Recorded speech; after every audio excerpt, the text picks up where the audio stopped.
ولكن تظهر على فلتات لسانهم وعند استشعارهم بالقوة ما يظهر خباياهم من فساد وزندقة عياذا بالله. فحق الصحابة أن ينصروا، وحقهم أن يدعى لهم الخير ويترضى عليهم، وأن يسكت كل من يتكلم بهم، بل يهجرون ويبدعون، ومن استحق منهم التكفير يكفر ولا كرامة. فوالله الذي لا إله غيره لأن تلقى الله يوم القيامة خصمك هؤلاء المسلمون أحب إليك وخير لك من يلقاك أبو بكر الصديق، ويكون خصمك يوم القيامة ويقول لك يا فلان ابن فلان قد سببت أمامك وما تكلمت، قد طعن في أمامك وما تكلمت، قد كفرت أمامك وما تكلمت. أبو بكر الصديق ينبغي أن يكون أحب إليك من أبيك وأمك، لأن النبي عليه الصلاة والسلام يحبه أكثر الناس. فهؤلاء الناس أحب إلي من أبائنا وأمهاتنا، وواجبهم عظيم، ولا تكفي خطبة ولا خطبتان ولا محاضرة ولا محاضرتان في حال، لكن هي حث للهمم بأن يطلع الإنسان وأن يقرأ وأن يبحث ينظر كلام أهل السنة. لا ذكروا هذا الكلام في عقائدهم وجعلوه فيصلا في العقيدة كما قال الطحاوي، ونحب أصحاب رسول الله ونذكرهم بخير ولا نذكرهم إلا بجميل. وقال في آخرها وحبهم دين وإيمان وإحسان وبغضهم كفر ونفاق وطغيان. والله صدق، إن بغض الصحابة كفر ونفاق وطغيان. فالله في صحابة رسول الله رضي الله عنهم وارضاهم، الله فيه، الله في أعراضهم، الله في الذنب عنهم. فإن والله هناك نابتة أسأل الله سبحانه وتعالى أن يقتلعها من جذورها تريد أن تشوه تاريخ هذه الأمة، وهم من جلدتنا ويتكلمون بألسنتنا لكنهم ليسوا على ملتنا. فملة الإسلام ليست هذه ملة الإسلام، تدعو إلى التحايا حب الصحابة والترضي عنهم. هذا القرآن بين أيديكم يقول عنهم الذين جاءوا من بعدهم يقولون ربنا اغفر لنا ولإخواننا الذين سبقونا بالإيمان ولا تجعل في قلوبنا غلا للذين آمنوا. أسأل الله سبحانه وتعالى بمنه وكرمه أن يجعلنا وإياكم ممن يحب صحابة رسول الله رضي الله عنهم وارضاهم، وأن يحشرنا في زمرتهم يوم القيامة، وأن يرزقنا الصدق والإخلاص في الدنيا، وأن يوفقنا أن نكون من الصالحين أتباع الصحابة الكرام. أقول قولي هذا وأستغفر الله لي ولكم.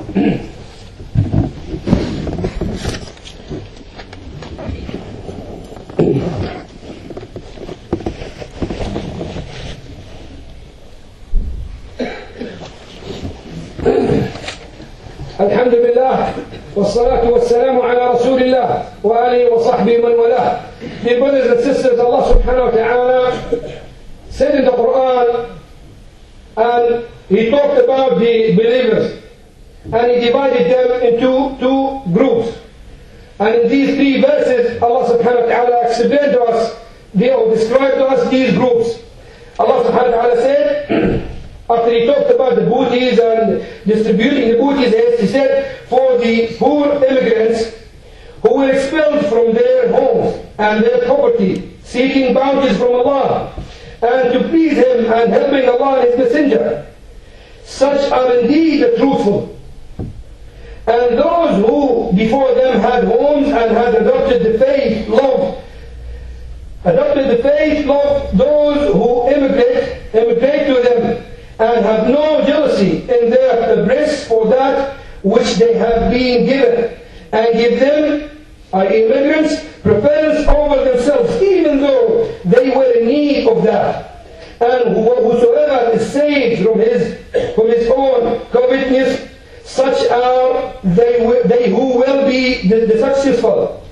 And those who came after them say, our Lord, forgive us, and our brethren who have preceded us in faith, and put not in our hearts any hatred against those who have believed. Our Lord, you are indeed full of kindness, most merciful. So these verses is talking about the Muslim. These verses are talking about the Muslims. And the Muslims are two categories, two types. One are the companions, people who met the Prophet ﷺ, believed in him, died upon Iman, on faith. These called companions. And others who came after them, They did not see the Prophet ﷺ. They did not meet the Prophet ﷺ. And they believed in Allah. This is of the rest of the Ummah. The first category is the companions. These are the followers, the real followers of Muhammad ﷺ. They are the best in every field in Islam. They are the examples for every individual, for every Muslim. And if you look at their biographies, look at their history, look at their stories, you will learn many examples, many benefits. You will get a lot of benefits from their life. What they did with the Prophet ﷺ was something amazing. Examples of this. Just a few examples before we go to the main point. You know that in terms of sacrificing with themselves, with their souls, being killed for the sake of Allah subhanahu wa ta'ala, they are the best people. On Bay'atul Ridwan, when they gave the pledge under the tree, on Sulh al-Hudaybiyah, they were 1,400 companions. They were called by the Prophet ﷺ to give bay'ah, to give pledge for what? For fighting the disbelievers until they died. Because Uthman went to Mecca to discuss the issue with the disbelievers regarding the Umrah, during Umrah, so it said that Uthman was killed. So the Prophet ﷺ, when he heard this, he said, come, give me a bay'ah to fight until you die. And they did it. You might say, or somebody could say, okay, we can do the same. If you are called by any truthful leader now to fight for the sake of Allah, you might do the same. You might give bay'ah to fight until you die for the sake of Allah. You can do this. But who can prove this is truthful? This is truthful bay'ah, truthful pledge. This is something sincere or not? Allah subhanahu wa ta'ala. And Allah will not do it with you. Allah did it with a companion. And He mentioned in the Quran that Allah subhanahu wa ta'ala is satisfied with those people who gave the pledge under the tree. Which means they were truthful. They were sincere when they did it. And that's why Allah was happy with them. Not only this, even Uthman, who was one of them, wasn't there. It said that he was killed. The Prophet ﷺ did the bay'ah on his behalf. Because he knows Uthman, he knows the companions. All of them are sincere. All of them are truthful. All of them are ready to die for the sake of Allah subhanahu wa ta'ala. So he did the bay'ah on his behalf until Uthman came back. So this is one of the examples show you the virtue of the companions. The companions were ready to die for the sake of Allah subhanahu wa ta'ala. When it comes to Islam, when it comes to the Prophet ﷺ, they do not think about children, nor their wealth, nor their homes, anything. They are ready to leave everything. And that's why when Abu Yahya, Sahib ibn Sinan, wanted to emigrate from Mecca to Medina, he was stopped by the disbelievers. And they said to him, you came to Mecca very poor, and now you want to go to Medina with your health, with your wealth? No way.